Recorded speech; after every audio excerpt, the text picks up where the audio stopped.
Austin Russell, founder and CEO of Luminar. Founded the company about 8, almost 9 years ago with the vision to be able to build a new type of LiDAR sensing system from the ground up to be able to help enable the autonomous vehicle industry. And really had to build something entirely from scratch to meet the very stringent performance requirements, safety requirements, and scalability requirements that were needed to be able to see this industry become a reality. So spent those years initially building out the company in stealth mode to be able to get to a point of where you could prove out the technology, to bring on a couple hundred highly specialized engineers to be able to execute against the vision of what you can build.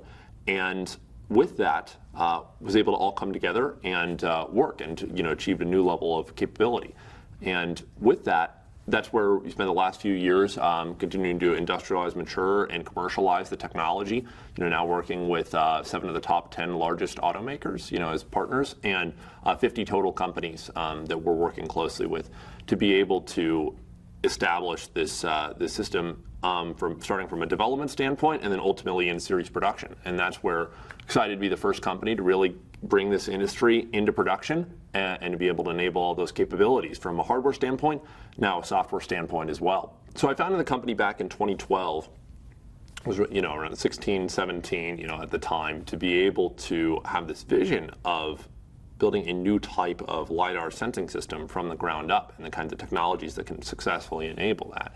And was just really inspired to be able to see how much of an impact you can make and how much of a difference you can have from a safety standpoint and what you can enable from an autonomy perspective in the larger industry if you successfully execute on this. And that's what I went all in on. So the safety side of this is absolutely critical and incredibly inspiring as well. It's the core driver of certainly for myself and I think most of the team here that we have to be able to deliver this. And of course, that goes in parallel with the autonomy side of things, of being able to have a self-driving system. But at the same time, we're enabling new advanced safety capabilities independently of having autonomous vehicles roaming around everywhere. There's actually on the order of 1.3 million lives lost every year due to vehicle accidents. One of the and actually the leading cause of death for I think it's after infancy and up to 40 years old. It's pretty crazy. And to think that there's an opportunity to be able to fundamentally change that's not the way it has to be, makes all the difference. And not to be diminishing in any capacity, but just to show the magnitude is on the same order of how many lives are lost, from COVID and everything that we had to deal with over the course of the past year or so. And this recurs every year, and it's kind of come to a point where people just accept this as fact, but we shouldn't. There's absolutely an opportunity to change that, and move towards a vision of no deaths, no collisions, and safer roads.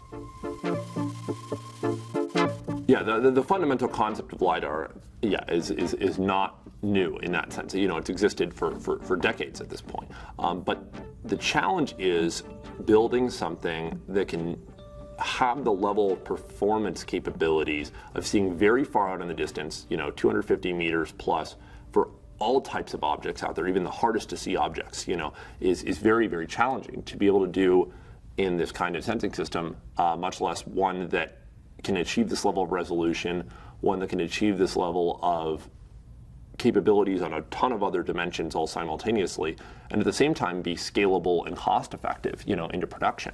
And you have to get really everything right. All the puzzle pieces have to come together perfectly. And that's what's fundamentally new. And that's why, we built the first and only system that can actually meet this performance requirement. And then also, be able to scale successfully into production on these different programs. So that's what differentiates this. And then on top of that, we take this incredible hardware that we built and build software layers on top of that to be able to create a more turnkey solution for automakers that enables these autonomous and safety capabilities that haven't been seen before. So historically, everyone in the industry has used off-the-shelf components and assembled it together in various configurations. Kind of joke there's 2,000 different ways to build a LiDAR system. Well, I'd say the joke is that we had to find 2,000 ways to not build a LiDAR before finding the one way that really solves the problem. And the challenge is there is no feasible way to do this using off-the-shelf parts. People have been doing this historically, a number of companies, and some of these legacy companies, even newer companies as well. But what it takes is building out your own components: laser, receiver, scanning mechanism, processing electronics, your own ASICs and chips, all of which we had to do. That's why it's like moving really, really fast. It took us 5 years to be able to build out all these different individual components. And like I said, a couple hundred highly specialized engineers, a couple $100 million worth of investment into that to be able to develop that along the way. And we've gone through a number of different iterations of the product to be able to get to where it is in terms of the capabilities it has today. But and there's go on about the technology all day, but at the most fundamental level, it's about taking a clean slate approach to the problem and then building up the solution from a fundamental physics perspective of how you can solve it. So each of the core components that we have is fundamentally designed in a unique way to be able to work together, and using technologies that haven't existed before in terms of these kinds of capabilities to be able to deliver this level of performance. And that's what we've had to build. We've had to create breakthroughs, not just once, but multiple times on these different components, almost like different companies, even within Luminar, but then have them all come together and be worth 10x more than just the sum of their parts as part of a holistic system. And that's how we can deliver that capability. That's how we get the economics to work, by being vertically integrated. And we do all of that today. We've solved the technology problem. And that's the whole reason why we exist and why we're here today. It's the dream, right? Being able to invent, to innovate, and to be able to have it come together and really work. And it's a challenge, right? Because when it comes down to this, the physics behind it, how to be able to make all of this work, is really, really hard. And in our case, of course, it always checked out, always made sense, theoretically. And that's where, after integrating all these different things, after years worth of work, to be able to have the opportunity to see it, to have it come alive, to have it all work, and now to be powering some of the future of the largest companies in the world in this transportation industry, it is incredibly inspiring, to myself, to the team, to everyone, and what drives us every day.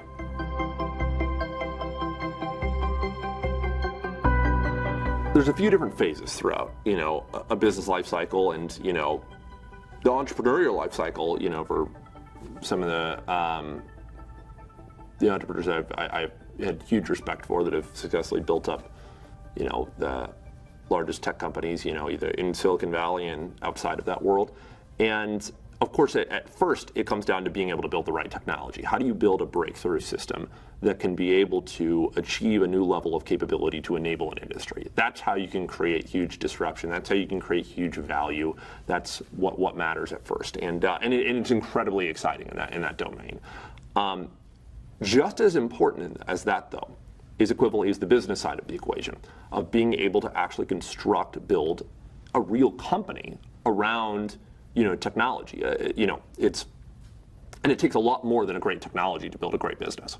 So that's where really had to think through all the details around how you successfully set up this business to be able to capitalize on the opportunities and all of the different areas that come into play. Even from some of the more generic aspects all the way to complex pricing models and supply chains and everything that has to go into this.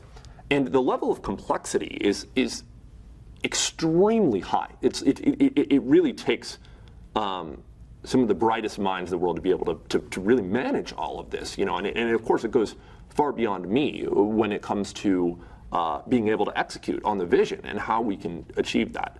And this is not your everyday software business or an app that we're developing. This is an extremely complex system that's on the cutting edge of what's possible from a physics standpoint, that we're having to and have had to successfully productize and package into production on vehicles that people are using.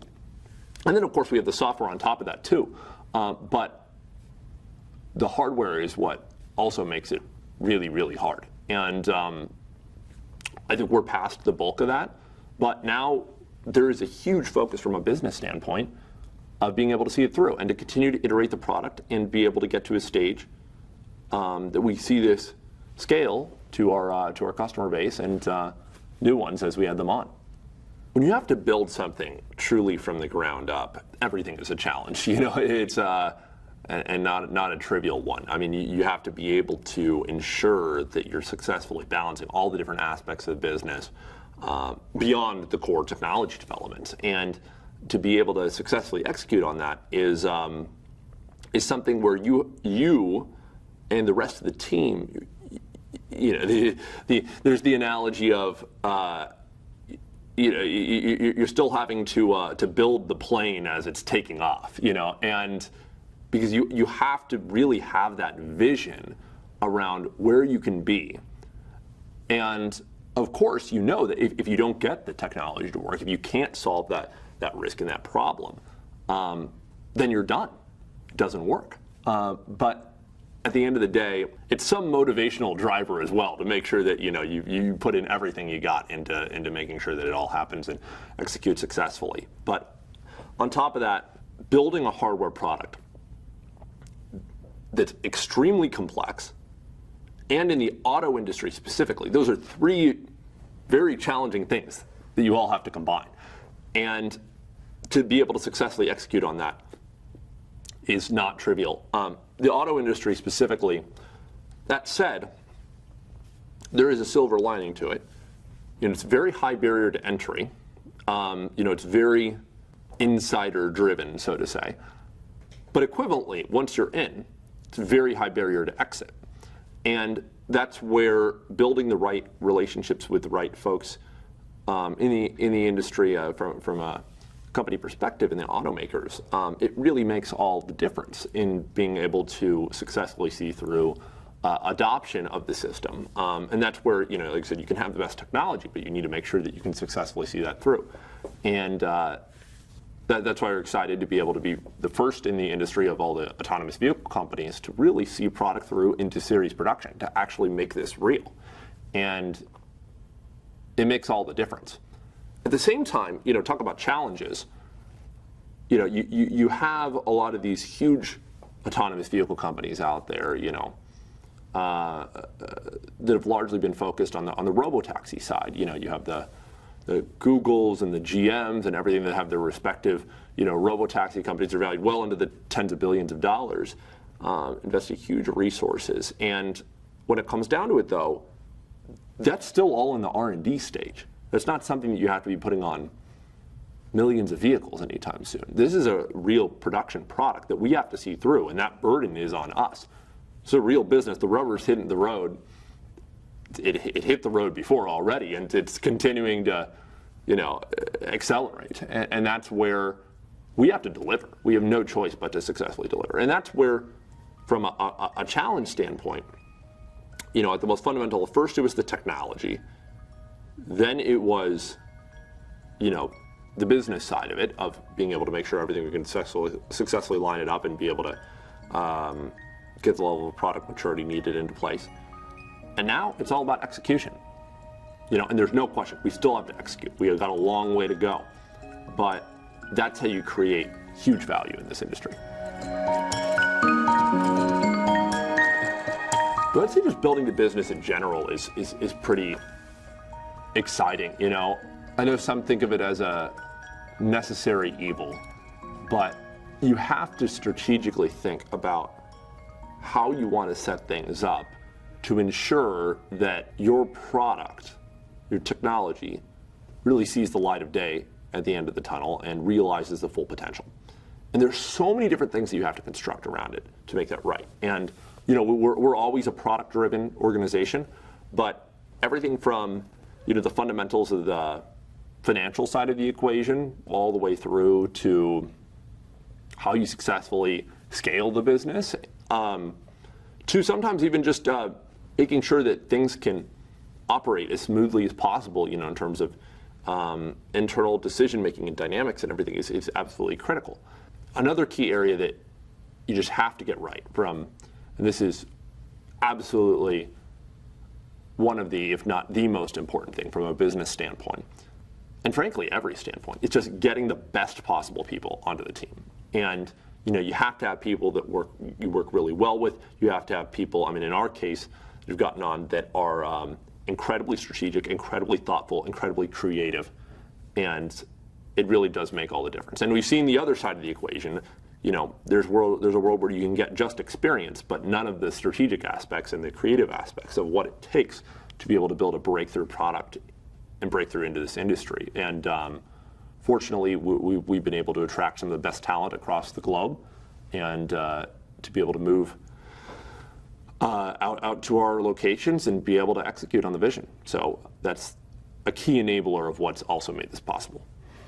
In theory, there's no reason why Luminar should exist. There's no reason why I or any member of the team should have been able to build what we built and have this level of breakthrough from a capability perspective. You have some of the largest technology companies and automotive companies on the planet that have been trying to solve this problem for, better part of a decade and beyond.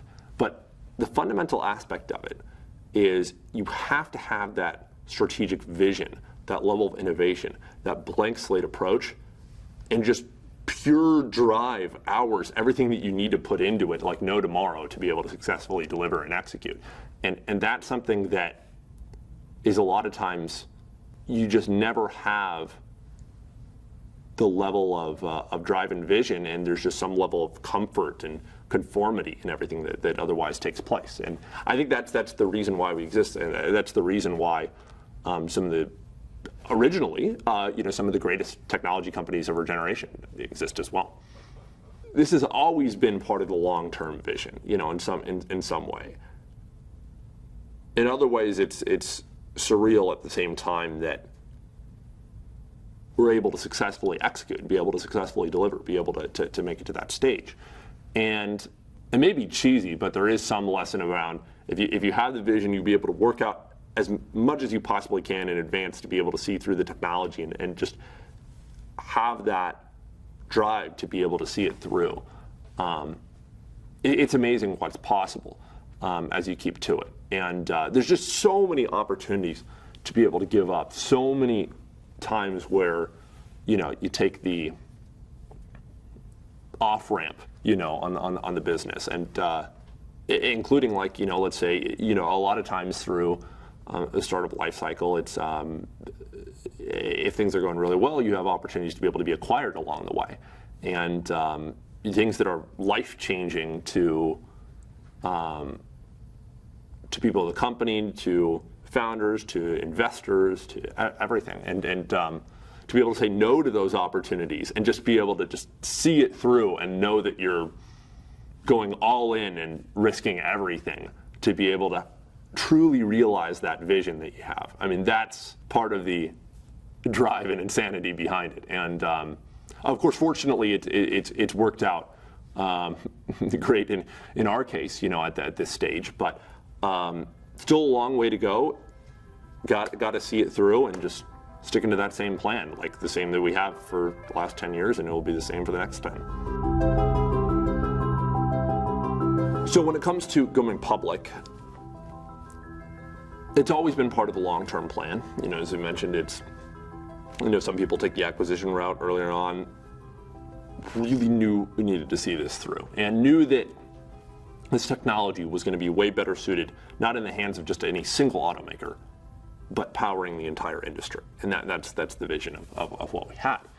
And knew it was possible. But when it comes to the financial side and taking that approach from IPO and in this case by way of SPAC and listing on the public markets, we've always talked about how the first opportunity that would really make sense for us, in terms of listing, or anyone in the autonomous vehicle space, is when you have the technology that's proven out, you have the product that's proven out, it meets all the requirements there, and at the same time, you have the automotive industry production wins, or series production, that give you a long-term visibility into real revenues, a real business behind all of this, not just R&D, but actually being able to make this happen.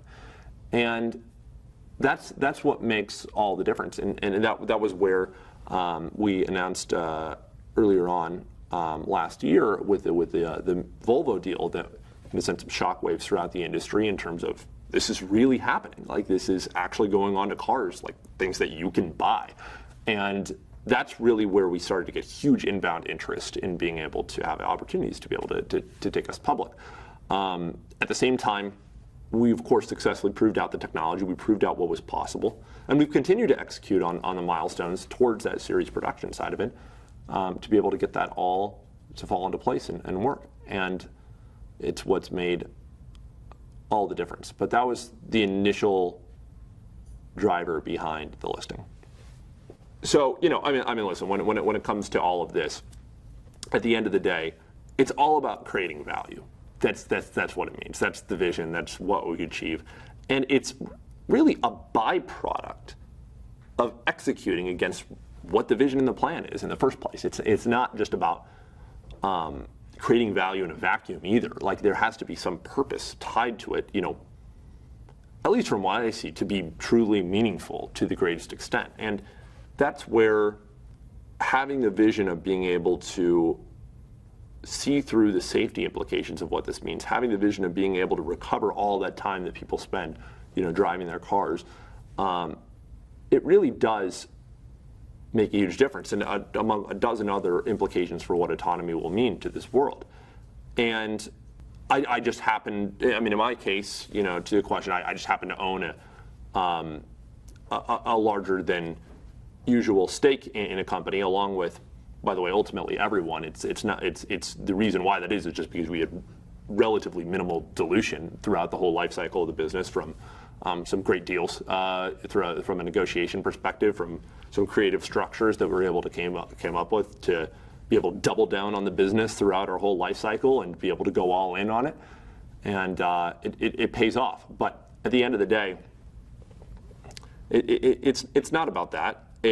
Rather, being able to see through what all this means. And ultimately, the value has to be a representation of what you are, and then ultimately what you can deliver on as well. And that's how you can see some of the most successful companies, in the world and in the industry, in terms of just the sheer impact to society that they have.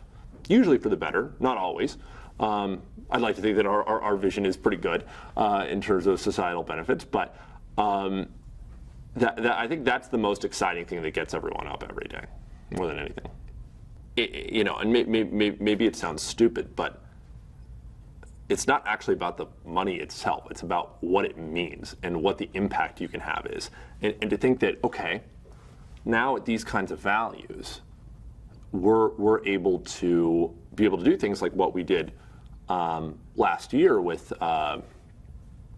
this raise in concurrently with going public, to be able to successfully enable us to raise nearly $600 million that was required to be able to see through on the base business plan that we had coming through from a LiDAR standpoint, and being in the public markets, ability to be able to raise more as needed in a relatively minimal dilution capacity, to be able to successfully continue to scale it. And that's what it's all about. It's just, if you have greater value that allows you to invest in a greater capacity and then be able to create more value. And it's this virtuous cycle that makes all the difference. There's no question it's rewarding to the whole team as well to see this. There's nothing more exciting than to be able to see, folks that have just put in so much blood, sweat, and tears to see it through, to be incredibly successful when 99% of startups, in the earlier stages fail, and then the 1% that don't, 99% of them don't ever get to a stage of where you can go public. So, that's what makes all the difference and why it's just so incredibly rewarding. It's a good question. I've never been asked. Is it, is it harder to get the first million or be able to create, the first value of $1 billion? I'd say, yeah, probably getting to that initial stage of being able to have, the first million and everything that it had to do to be able to convince I mean, you have to remember, like, so at the time, I was like, 16, 17 years old, where I say, hey, imagine this pitch. I have this vision of creating a new type of laser system that will allow cars to be able to drive themselves, and we're going to beat out, like the Googles of this world and all the major automakers at their, development efforts they're going to put into this and successfully scale this. And oh, by the way, it's going to cost like a couple $100 million, and we have to, bring on a huge team to be able to execute on this. So, can you invest $1 million? And it's to be totally frank, it was the overall venture capital community, even within Silicon Valley, was not exactly super receptive to that kind of thing. It's easy to invest in, easy to understand software technologies. It's very challenging to really wrap your head around the implications of something as complex as this. Of course, equivalently, the rewards are exponentially greater if you successfully deliver on it. Too much money too early on can sometimes be the bane of existence for a company as well. Like there's some organic growth path that has to happen along the way. And if you don't, you end up in a scenario where people don't have that extreme drive. They don't have that life or death, fight or flight type mentality and situation at problem solving. And to be able to build this kind of innovative breakthrough system, it doesn't require hundreds or thousands of people to be able to come up with the core idea and vision and everything. It takes that to execute on it. But at the end of the day, this is why you see some of the greatest entrepreneurs of our generation here really having hugely disruptive ideas that all originated at this very early stage in terms of what they had to see through. Why do I not have a social media presence? I can't say, I don't know, some people have speculated it's some silent protest of the wrongdoings of social media in our generation, and there's always a good, bad, and ugly to these things, but that's not really it as much as frankly, I just don't have the time. It's just been super focused on a company and the vision and being able to execute on this and see it through. And there's really just 0 minutes, hours left in any day to be able to do that. Who knows? Maybe someday I'll whip out a Twitter account or something. We'll see. Good habits. I'd say probably the number one is focus. Not just short-term focus, but long-term focus, to be able to stick to the same vision, the plan, and being able to see that through. And there's a common term in startup world of pivot, where sometimes that can be applicable, but at the end of the day, I think some of the most valuable and significant companies are ones that have a vision, you can stick to it all the way through, and be able to solve for what's needed to solve for, and have really thought through the problem end to end at the beginning, rather than as you're scaling up in a given direction.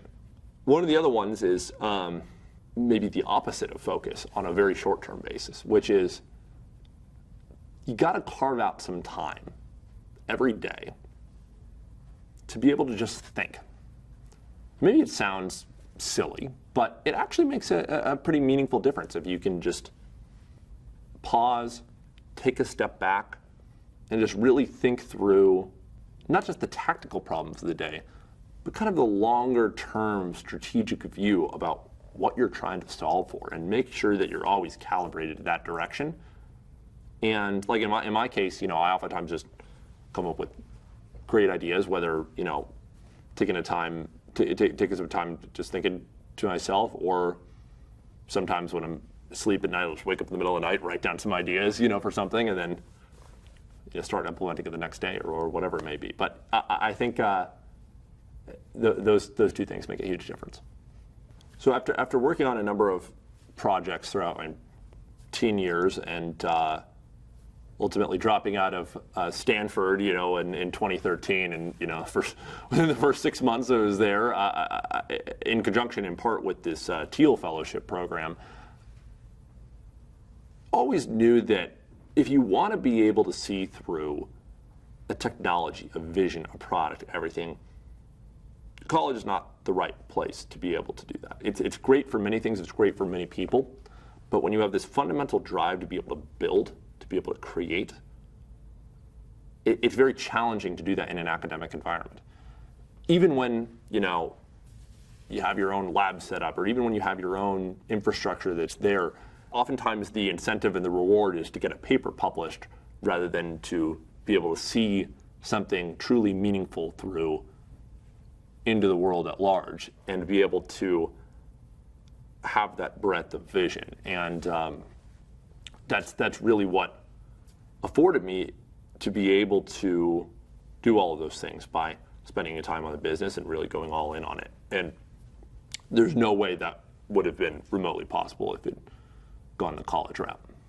When I was really young, just always an innate desire to understand the way, the how, and the why things worked, and to be able to construct that, to be able to build, to be able to create value.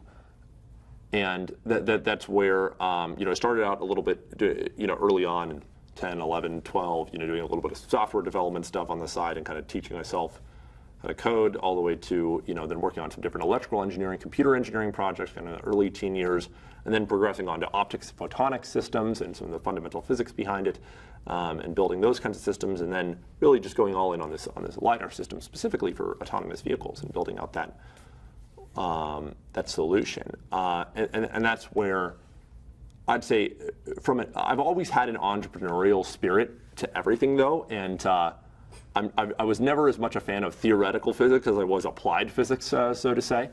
And I think there's no question that there's been a number of incredibly inspiring figures, since before founding the company and since after, from a product standpoint, everything from the Steve Jobs of this world, all the way from, a disruption in the auto industry standpoint, from the Elon Musk of this world, all the way to, from a physics standpoint, the Isaac Newtons of this world that pioneered a number of things in the optics world. So that's where I'd say a diverse array of folks, and it of course continues to inspire me every day. It may make sense to ask me, what I'd like to leave behind as a legacy, maybe 20 years from now, so to say, than today.